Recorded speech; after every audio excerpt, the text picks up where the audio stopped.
Well, hey there, everyone. So, remember like forever ago when I made that book purse and I had to like gut one of the books and I said that I was going to use the pages for something and I haven't yet? Well, that's what I'm doing this week. So, here are all of the pages that I have yet to do something with from that book. They're a little dusty.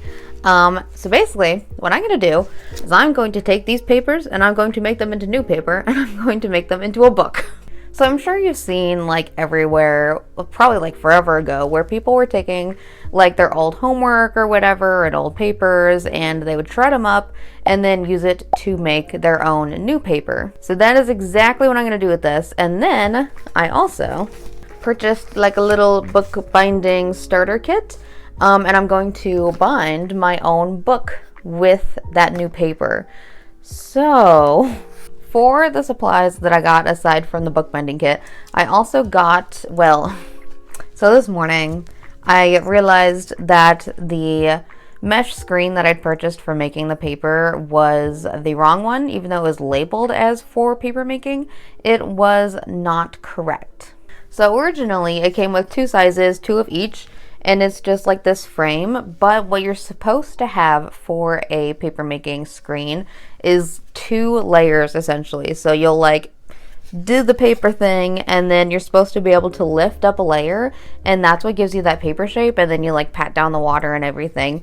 But this is only one layer and they're obviously not flush with the mesh, so I was not able to do what I'm supposed to do with it. So basically, instead, I was kind of manic this morning and was kind of screwing around with, because I had two of the little screens, so I was like, okay, let me try and fix one and see if I can make it into what I need it to be. And so I did end up doing that. So basically what I did was I took both of those screens and I made one working paper making screen. I ended up taking off the back wood here, which you can see, which I actually did not need to do, but I was hoping for a different method. But anyway, so I took off the mesh of that first screen, and then I found some tulle in my fabric collection, and I ended up just like re-putting it on like all the sides and everything. And then I took the second screen, cut out the mesh, and then I put hinges on the top here. So I have a like removable screen for when I'm doing paper making, and you'll see how I'll use this later. But yeah, so I did not have to waste more money and buy a new screen. I just made one. So this process is going to take a few days just because things need time to like soak and dry and everything. So today, what I need to do is I need to take this fat stack and I need to shred it all in my shredder back here. And then once that's done, I need to put it all the shredded bits into a like bucket of water to soak overnight. So that's pretty much all I can do with the paper at that point today. But I can also do one other thing to prepare for tomorrow. So last week I'd gotten a load of pillowcases to do all of my vegetables. So it turns out when you are making paper, you need to like have a sheet of fabric to put the paper on to dry. So I'm going to cut up as much as I can, like a ton of squares and rectangles from all of these pillowcases, and use them as my backing sheets for my paper so that they can be hung up and dry tomorrow. So I'm also going to do that today. Okay, so let's go ahead and get to shredding this colossal amount of paper. And then I'll find a bucket to put it in. So here is me shredding up all of my paper. Now you can also just like tear these papers into bits, but I found this to be the fastest and most efficient way.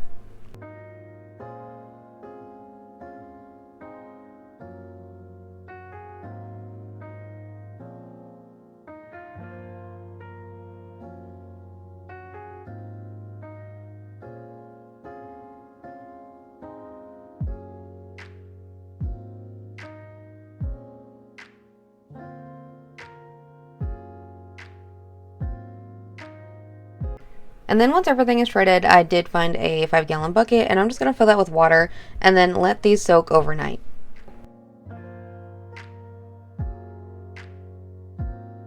And then in the meantime, I can go ahead and cut out my pillowcases.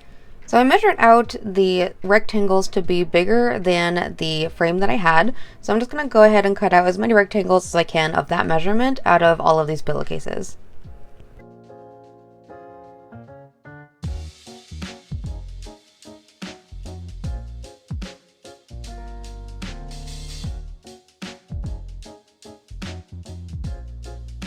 Okay, it is day 2.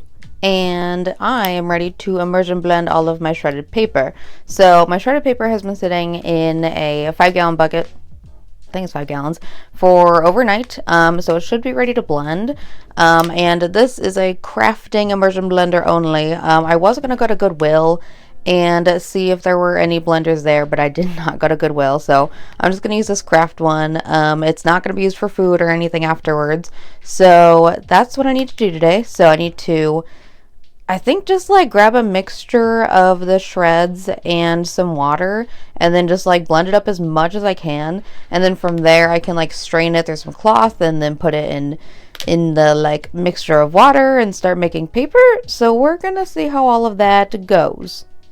Now here I am trying the immersion blender, and you can see that it's not going super well.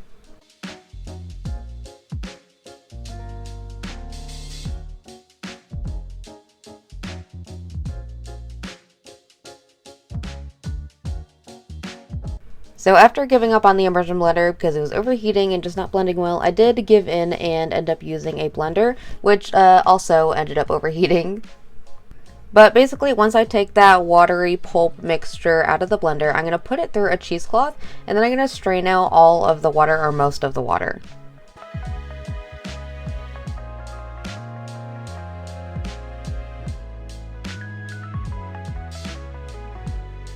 And then from there, you get this like papery pulp mixture, and that's what we're going to use to mix into the water.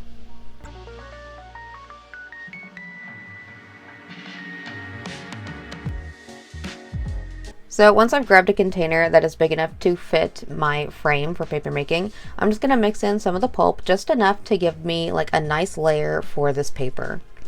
Now I will admit that I do wish I put just a little bit more paper pulp in here or replenished it often, or more often, just because some of my papers did turn out a little thin.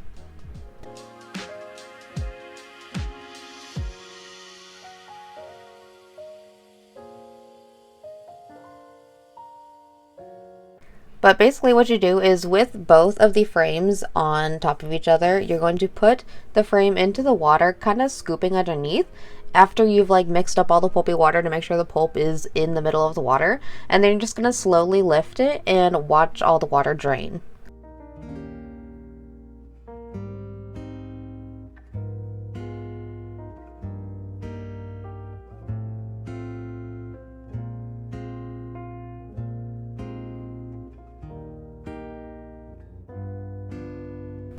Now, once you have all the water drained, you're going to lift that secondary frame, and you can see that you have a nice piece of paper.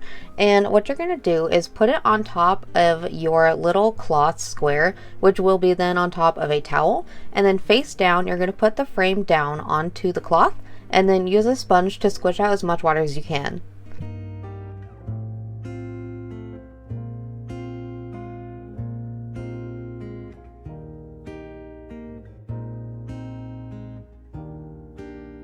Then slowly you'll lift the frame, and then your paper will be on this cloth.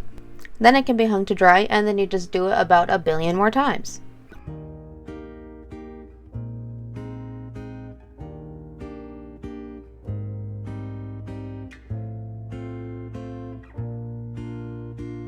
Now I don't have like a drying rack or anything, so I kind of like MacGyvered my way into making this little makeshift drying rack. So basically what I did is I took 2 chairs and I just like wove some yarn like through both of the chairs.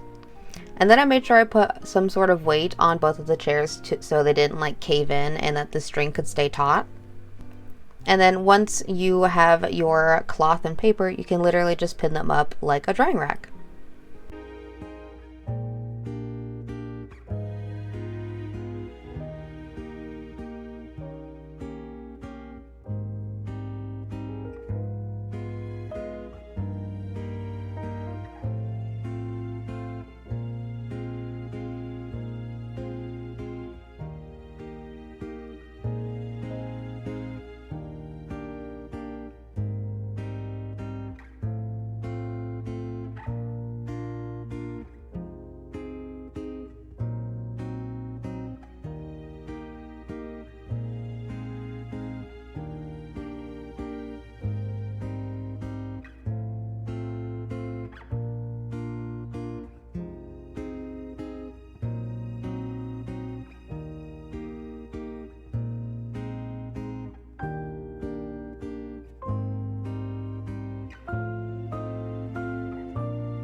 Now that all of the paper that I have room for at least is on this little drying rack, I'm going to go ahead and let that dry overnight.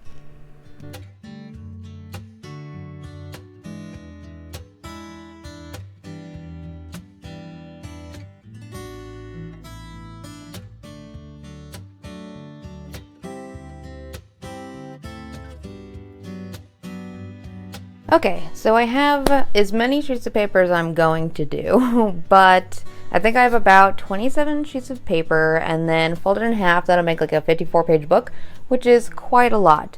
So this took a lot less paper than I thought it was going to. So I have like a ton of extra pulp and then a ton of the shreds left. So what I'm going to do with those is I'm just going to leave the shreds out to dry, and then I will pack them into a bag and stuff them away somewhere until I use them again for some other project. And then for the pulp, I think I'll do the same thing. I'll just let it dry, and then hopefully it'll still be good to make paper with later. But yeah, I did end up having to switch to the blender. The immersion blender was just like immediately overheating and not quite good enough, so the blender did have to take a sacrifice. But it did blend up very, very well. And then I'm glad that my little like makeshift paper maker thing worked as well. Like the original design that I'd gotten it in was not how it was going to like work with paper making, so I am glad that I did MacGyver my way into making a new one. But yeah, that worked out perfectly. The tool that I used as the mesh screen worked out great too. So yeah, I pretty much just have to wait overnight for these to dry, and then I can come back tomorrow, peel them all off of the cloth, and then I can start to try and make a book. So we're gonna see how that goes. So yeah, I guess I will see you all in the morning. Now, like I said, I am drying out my pulp and my paper to save for a later date, so I'm just kind of laying them out to dry.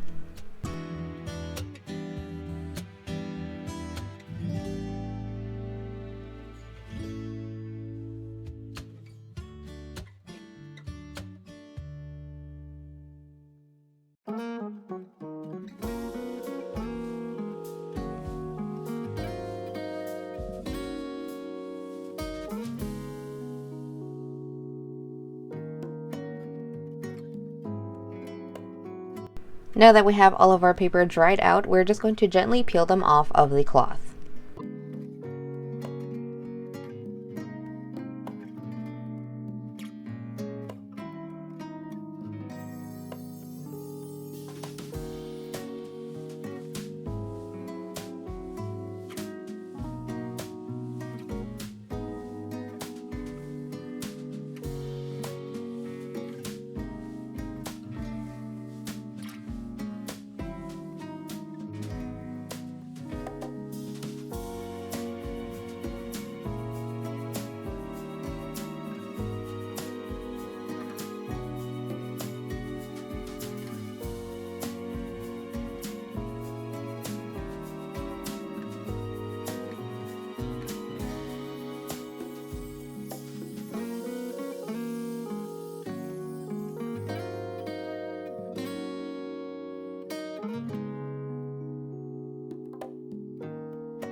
And as you can see, the paper is a bit wavy, so I am just going to use my iron on a very, very low setting and just quickly go over each side of the paper to flatten it out a bit more.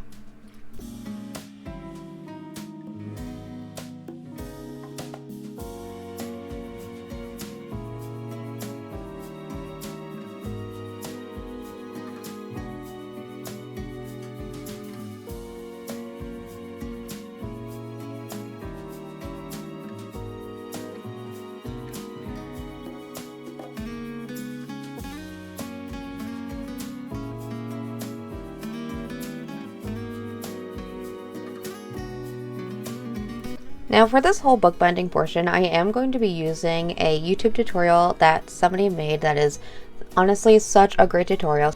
So this is from the creator Melon Bindery, and I will link their video down in the description as well, but please go and check out their video. It is such a good tutorial on how to properly bind a book. So the first thing that I need to do to start to bind this book is I need to fold my papers in half. And I'm using my little bone tool here that I got in my bookbinding starter kit, and that just makes everything easier to fold. So I'm not going to fold all of my papers in half because I'm going to use some of these papers to make a smaller book as well.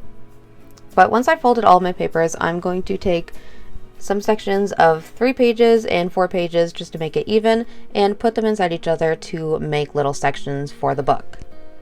And then I will do the same for the little small pages.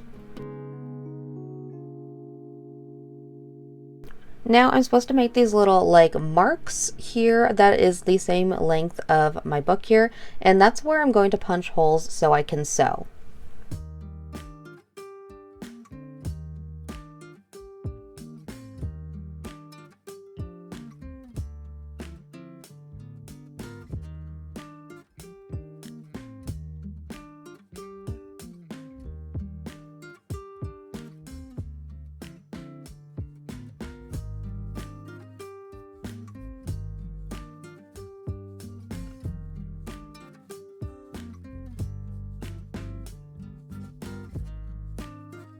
Once my holes are punched, I'm going to take each section and sew them all together. Again, for a much better tutorial, please check out the video linked in the description.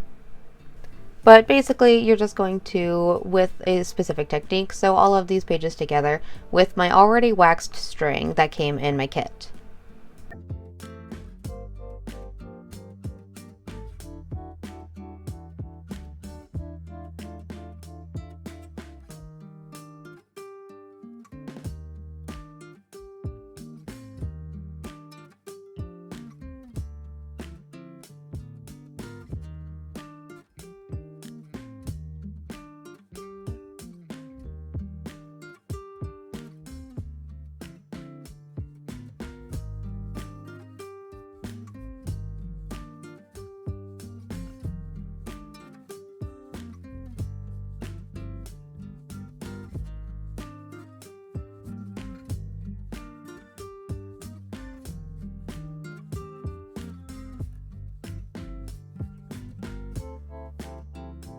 And then once I have everything sewn together, I'm going to take 2 pieces of board and clamp them together just tight enough to where when I'm putting glue on the back of this, it's not going to seep in through the little gaps.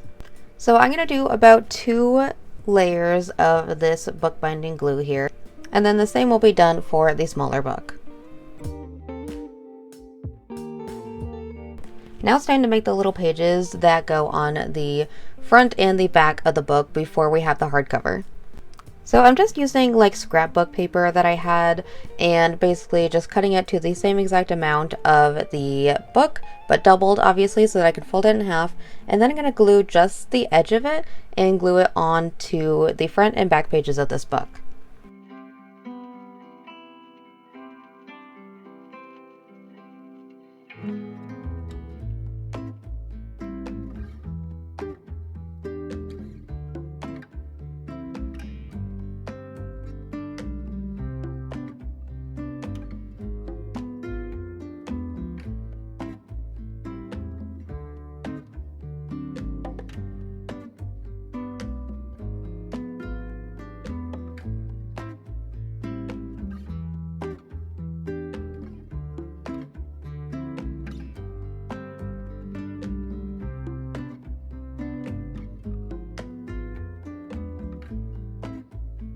Once those are glued on, I can go ahead and glue on my cheesecloth, which I think is a good substitute if you don't have the proper material to put on the back of this. Honestly, you don't even have to put something on the back, but it's great for like stabilization and longer lasting of the book.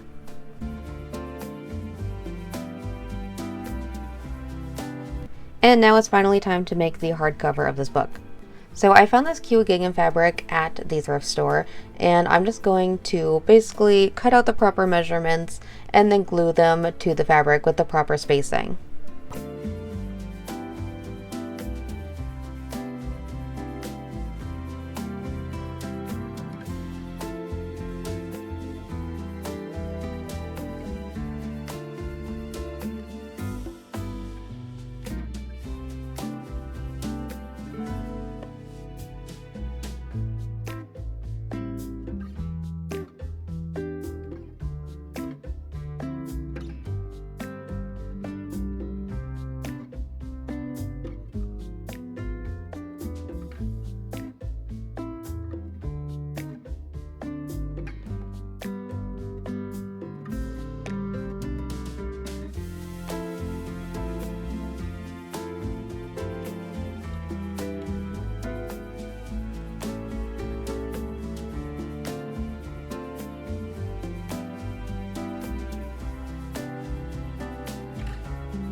And then once I've trimmed down the fabric, I'm going to glue over the edges of the fabric.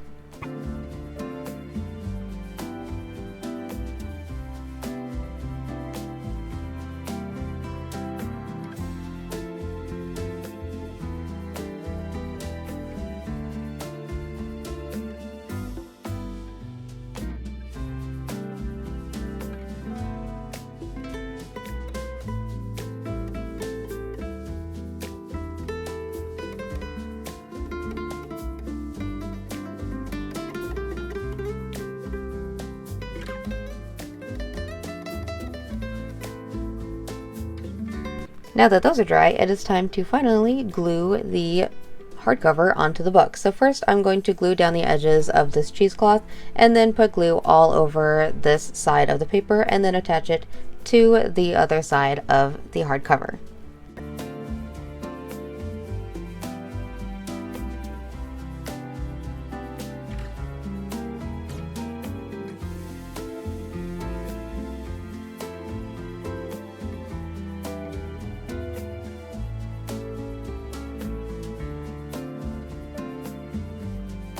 And then I'm going to let it dry. So while it's drying, like in the video, I'm also putting like skewers in the little ridges of the book near the spine, and that's what's going to give it that really nice look to it. But I'm just going to press it under a book with some heavy weight and leave that for overnight. Now after those are dry and the books are done, it is time to start filling it with things. So I was playing around with what I could do with this book. I tried watercolor on some scrap paper that I had and it did not work. So instead it is great for writing and sketching. So I think what I'm going to do with the bigger book is I'm going to make it a recipe book. So I'm just going to write down a few recipes and put some watercolor foods in it, and we are about ready for the final look.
And here's my finished books. I think they turned out really cute.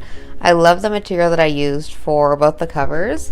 It just gives such a nice like little cottagecore effect. It's crazy like having an actual like book made out of just like paper that I made as well. Like these look so real. Again, I did use a tutorial for the bookbinding, and again that will be linked down in the description because it is an incredible tutorial on how to bookbind, so go ahead and check that out. Now, although these did turn out very well, I do have some notes, some things that I wish I did differently. I wish what I'd done a little bit differently is when I was making the paper and I was like mixing the pulp in the water, I wish I'd added a little bit more pulp to make thicker paper, because I did end up with some pretty thin sheets. Like these sheets here are like incredibly thin, but they're still like usable for things, so I will probably use them for something in the future. But there were just a few that I did like not put in the book just because of how thin they were. So I wish I'd done that differently.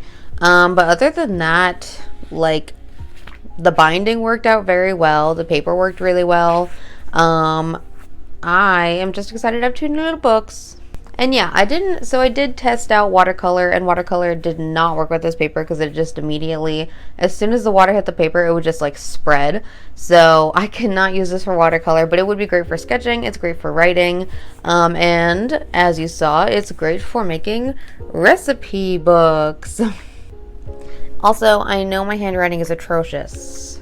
I'm not going to change my ways. However, the little art is very cute. So I'll probably end up filling this more and more as I come across some recipes. I already have some recipes saved in my phone that are like my die-hard recipes that I definitely at some point did want to put into a recipe book. So I think this would be a great little recipe book. And how cute is it that it's little homemade. And then for this one, I might just use for like sketching or something. I don't know, I haven't decided, but I now do have this to do something with. So yeah, thank you for coming along this journey to make these cute little books. And honestly, I loved making the paper. Like I want to make more and to make them thicker like I'd mentioned. And then I've seen people like use them to make like envelopes, which are really cool. Or you can add like little dried flowers into it and make a cool effect on that as well. So there's a lot of like really fun things that you can do when making paper, like coloring it and such. So I have a colossal amount of paper left to experiment with. So I will at some point probably do that, just because I obviously don't want that to go to waste. Otherwise, it's probably going to be like paper mache or something. So, anywho to do. If you like what I did, go and like and subscribe. I post most Saturdays, mostly at noon, and I will see you in my next video. Thank you for watching!